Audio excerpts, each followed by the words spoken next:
bazalwane kwelihle igama lomfelwa uJesu Kristu waseNazaretha. Siyambonga uNkulunkulu bazalwane ukuphinda siphele nethuba sikule nkonzo yePhasika. Sizwile kwenzekile konke okwenzakalile from inkonzo eqalile kusuka izolo kuze namhlanje kuyinkonzo yabantu abasha. Ngithanda ukuthi siyezwe le nkonzo ngaphandle kokumosha isikhathi ukuthi manje sibuke izwi incwadi kamva ngoluthi Yohane chapter number 10 sibuke uverse number 9. Sibonile ke bazalwane uJesu sesiphambaneni la sekwenzakale konke uJesu. iBhayibheli liyaveza ukuthi ufika elinye lamasosha bezohlaba ohlangothini livula umnyango webandla la kuzalwa khona ibandla ngoba ukufa kaJesu ukuthi kuzozalwa thina iyelasha iBhayibheli lathi nathi sesade sekude senziwa saba seduzane ngegazi lakhe. Uma kuhlatshwa kohlangothini kwakunikezwa ibandla indawo yokungena. Simzwile uma usibuka incwadi kaJohn chapter number 14 nalethi iBhayibheli uyindlela neqiniso nokuphila. Ngiyambona manje indlela yokuya kuNkulunkulu noma yokuya ekuphileni okuphakade, indlela yokungena noma indlela yokuhamba uJesu. Right now sibona la ku verse number 9 lifundeka kanje izwi lenkosi, mina ngiyisango, uma umuntu engena ngami uyakusindiswa, angene aphume afumane idlelo. Right, singakayi ku verse number 10 sibuka nje u verse number 9 mayethi uJesu uyisango. uJesu uba yisango la lokuthi siye ekuphileni okuphakade. Kukhona ukuphila ngapha esiphilayo ngaphandle kukaJesu, siyaphila nje.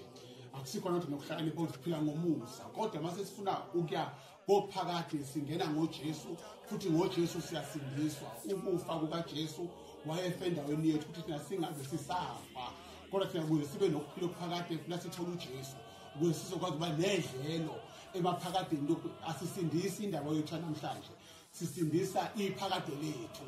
Ingakhethi uyangena ngami aphume afumane idlelo. Uma umuntu ethi uyakholwa kodwa engakhonzi uNkosi uJesu, ekholwa ezinye izinkolo ezithize noma izinto ezithize, uphambene nombuso kaNkulunkulu. Kodwa lento namhlanje ngizoyipha abantu abasha nengizoyipha bonke abazalwane abakhona egameni likaJesu yokuthi uJesu wethu osifeluleyo ofele ibandla wayesifela ukuthi singene ngaye ngoba sasade sesonile saba kude noNkulunkulu. uJesu ngamanye amagama ngathi lana usibuyisele ensimini la wayethi uNkulunkulu khona umuntu akabuse, kodwa umuntu wadecide ukuthi abuse isitha ngoba isitha sangena ngomuntu. Then uNkulunkulu letha uJesu futhi ngomuntu wesifazane, wazalwa uJesu waba umuntu, wakhula ewumuntu waba inyama. Ithi iBhayibheli ke bonke abamukelayo wapha amandla amasha ukuba babizwe ngabantwana bakaNkulunkulu. Siba ngabantwana ngoJesu, futhi ngamanye amagama uJesu uyisango lethu, uyisango lawo wonke umuntu. Uma umuntu engangeni ngesango,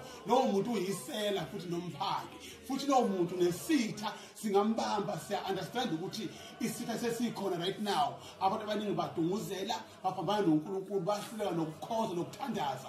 Isiza kubantu la isitha esikhona esibekiwe esivaliswa bakholwa engayi uyodumisa nokuyokhuleka. Kodwa siyambonga uNkulunkulu ngathi ngoba usethembile ukuthi sivele sizoveza yena uJesu eyikhambi lokulungisa isimo, uyikhambi lokusindisa bekufile ukuze kuzophila. Yilokho bazalwane benkuletha ebantwini bakaNkulunkulu ukuthi sonke asibeni kuJesu oyinkosi, akafelanga ize kodwa wafela thina ukuthi singabe sisazifela, siphilele yena, siphile sikuye, sihambe sikuye, konke sikwenzayo sikwenze ngaye.